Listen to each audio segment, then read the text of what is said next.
transition, c'est pensé pour répondre aux besoins que les adolescents et jeunes adultes ont pour leur transfert des files actives pédiatriques vers les files actives adultes.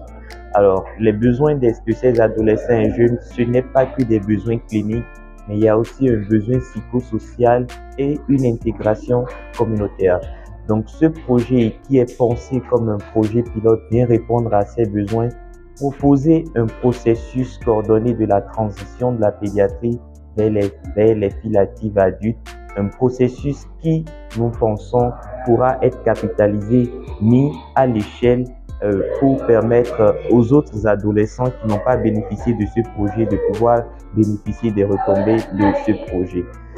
Personnellement, je voudrais me réjouir de la mise en œuvre au Burkina. C'est vrai que ce projet s'est déroulé sur le Sénégal et le Burkina, mais les résultats que nous avons obtenus au Burkina sont vraiment exceptionnels. Exceptionnel en ce sens que ce projet a été porté par des acteurs communautaires, des soignants du terrain qui se sont appropriés tous les mécanismes qu'on a mis en œuvre dans ce projet, mais surtout des résultats encourageants qu'on peut noter parce que contrairement au Sénégal, le Burkina a pris un grand pas en avant. La plupart des actifs de ce projet ont été intégrés dans le financement du GC7 et pour un projet pilote mis en œuvre dans la sous-région, je n'en connais pas beaucoup qui, avant même la fin, ont pu être portés par la partie nationale, intégrés déjà dans les financements au niveau national. La transition dans ce cadre-là, c'est le passage des jeunes et adolescents infectés par le VIH qui sont dans les files actives,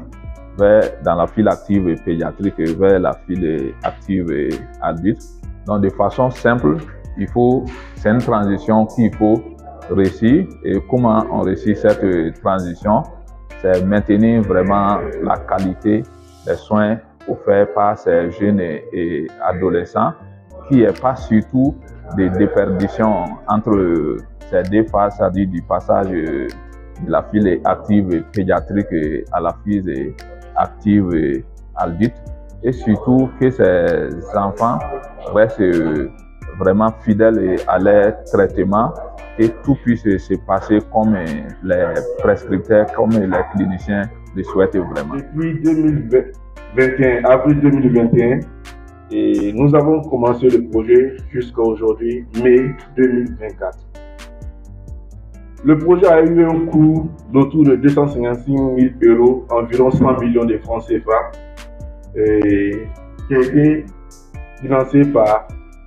un certain nombre d'acteurs tels que Expertise, Fonds, Citation, etc. L'objectif du projet était surtout de maintenir, améliorer la rétention dans les soins, la santé et le bien-être des adolescents, maintenir, comme je dis, les enfants au niveau des files actives, surtout lorsqu'ils vont passer en file active adulte, et aussi créer un environnement communautaire pour ces enfants parce qu'on n'avait pas d'environnement communautaire pour ces jeunes.